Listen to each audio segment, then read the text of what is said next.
అందరికీ నమస్కారం. Welcome back to అమ్మకుట్టి YouTube channel. అందరూ బాగుండాలని మనస్ఫూర్తిగా దేవుణ్ణి ప్రార్థిస్తున్నాను.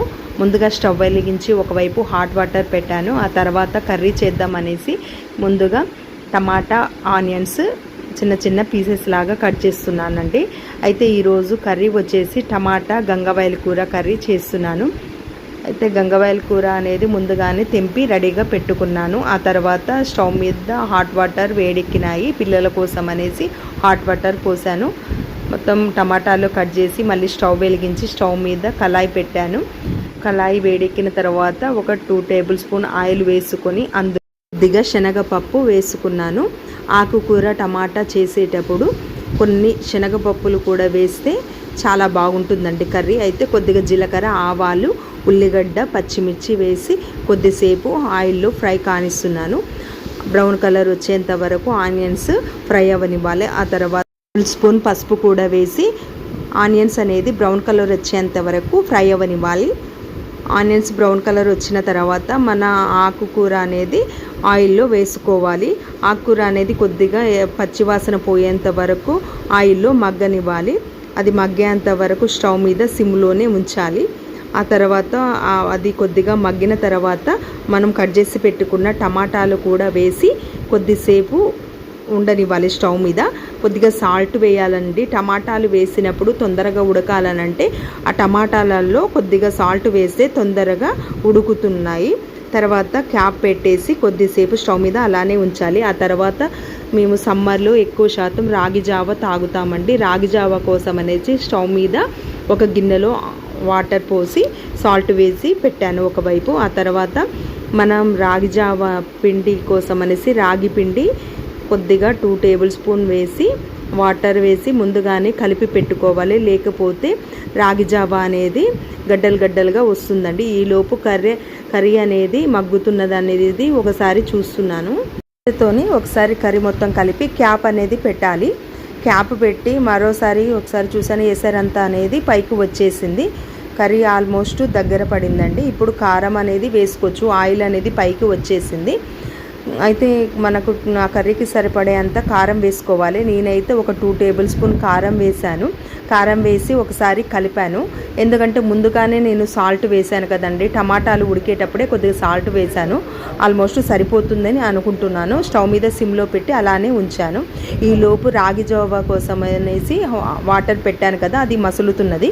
ముందుగానే కలిపి పెట్టిన రాగి పిండిని అందులో ఆ వాటర్లో పోసి ఒకసారి గరిటెతోని మొత్తము కలపాలి. ఒకసారి హైలో పెడితే మొత్తం ఇలా మసులుతుంటుంది. ఆ తర్వాత మనము ఆ రాగి జావ అనేది సిమ్ చేసుకోవాలి.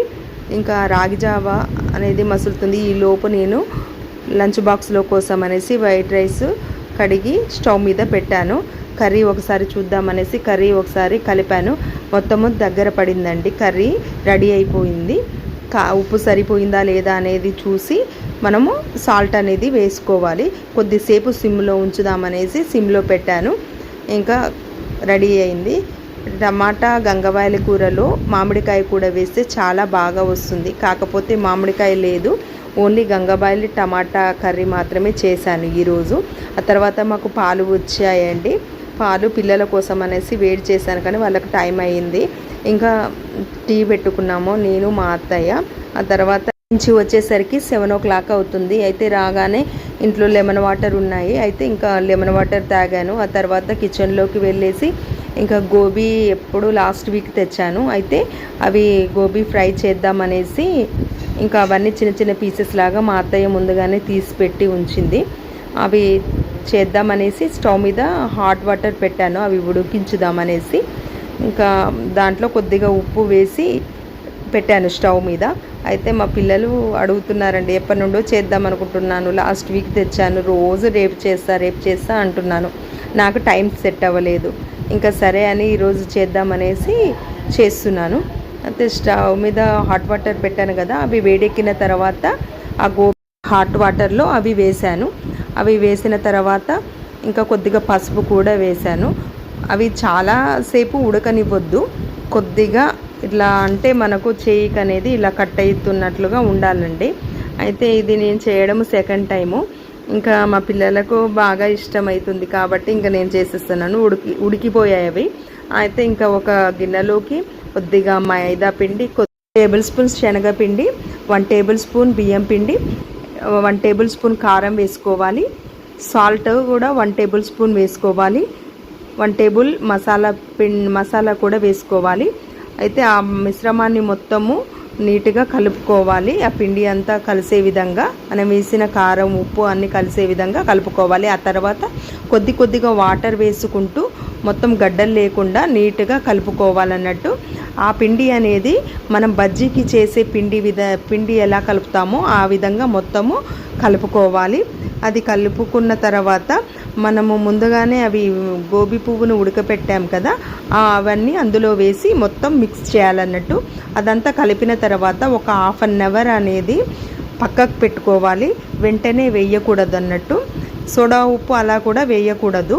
అదంతా మొత్తం నీట్గా కలిపిన తర్వాత అది పక్కకు పెట్టుకోవాలి.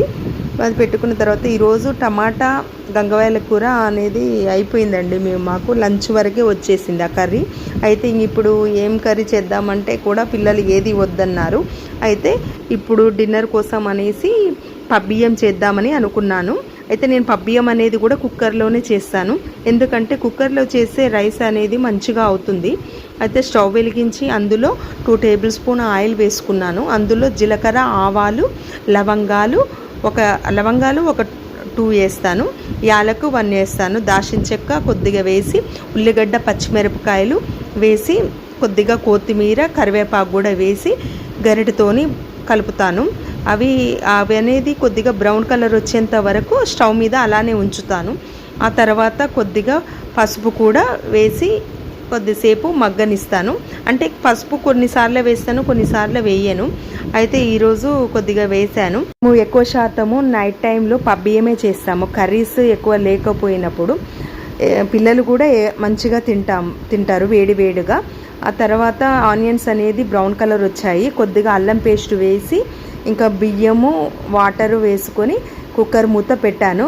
ఈలోపు ఇటు పక్కన స్టవ్ వెలిగించి కళాయి పెట్టి అందులో డీప్ ఫ్రైకి సరిపడే ఆయిల్ వేసుకొని, ఇంకా నేను గోబీ ఫ్రై కలిపి పెట్టి పక్కకు ఉంచాను కదా, అవన్నీ ఆయిల్ వేడెక్కిన తర్వాత ఒక్కొక్కటిగా వేశాను. ఆయిల్ వేడెక్కిన తర్వాత వేయాలి, లేకపోతే అవి మంచిగా కాలవండి. ఇప్పుడు చూడండి, గోబీ ఫ్రైని మొత్తము గరిటెతోని తిప్పుతున్నాను. ఆ తర్వాత ఉన్న గోబీని మొత్తము మళ్ళీ రౌండ్ అయింది, మొత్తము అన్నీ చేసిన తర్వాత ఇంకా మేము టైం వచ్చేసి 8 అవుతుంది. మ్యాక్సిమము 8 o'clock వరకే డిన్నర్ చేసి, ఈరోజు మా ఇంట్లో చేసుకున్న ఐటమ్స్ ఇవి. మీరు మీ ఇంట్లో ఏం ఐటమ్స్ స్పెషల్స్ చేసుకున్నారో కమెంట్ చేయండి కమెంట్ బాక్స్లో. మా ఛానల్ని సపోర్ట్ చేసి సబ్స్క్రైబ్ చేయండి. Please like, share. Thanks for watching.